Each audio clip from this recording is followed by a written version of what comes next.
बप्पा रावल की वंश परंपरा में जन्मे मध्यकालीन इतिहास के उस सोरे शिखर एकलिंगनाथ दीवान महाराणा सांगा का देश के सबसे बड़ी पंचायत में अपमान हो जाता है और इसके प्रत्युत्तर में केवल खाना पूर्ति होती है। तब यह सोचने का विषय है कि भारत को राणा सांगा के बारे में बताने में हमसे कहां चूक हुई। शायद हम यह बताने में चूक गए कि जिस इब्राहिम लोदी को राणा सांगा ने खतौली और धौलपुर 2 युद्धों में पराजित कर उसके प्रभुत्व को नष्ट किया, कम से कम उस इब्राहिम लोदी के लिए तो राणा सांगा बाबर को निमंत्रण नहीं दे सकते।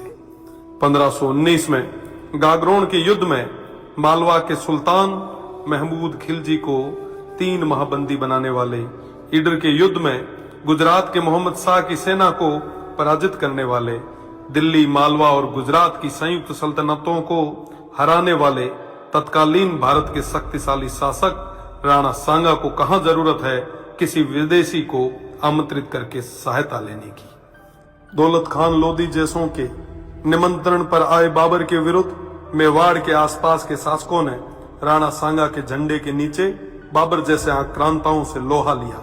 जिस राणा सांगा के साथ आमेर से पृथ्वीराज जी कछवाहा, बीकानेर से कल्याणमल जी, जोधपुर से मालदेव जी, मेड़ता से मीराबाई जी के पिताजी रतन सिंह जी व वीरमदेव जी, ईडर से भारमल जी, बूंदी से नरबत जी हाड़ा, सिरोही से अखेराज जी देवड़ा, सादड़ी से झाला अजय जी, चंदेरी से मदीनी राय प्रतिहार जी, हसन खान मेवाती सहित आसपास के सभी सरदारों का सहयोग हो, उन महाराणा सांगा को किसी विदेशी की सहायता की आवश्यकता नहीं।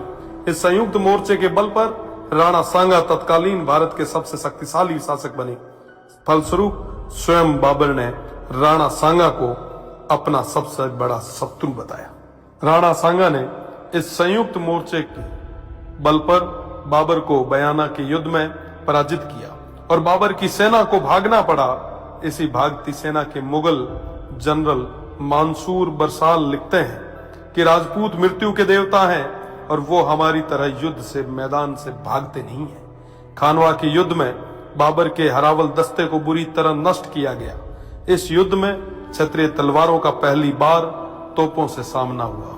उन तोपों को नष्ट करने के लिए वीरों ने अपने सिर तोपों में देके उन्हें नष्ट किया। आज भी यह खानवा गांव महाराणा सांगा के नेतृत्व में इन देशभक्त सूरवीरों के राष्ट्र व धर्म की रक्षा विदेशी आक्रांताओं बाबर और उनकी सेना से युद्ध करते हुए प्राणोत्सर्ग करने का साक्षी है। राणा सांगा न केवल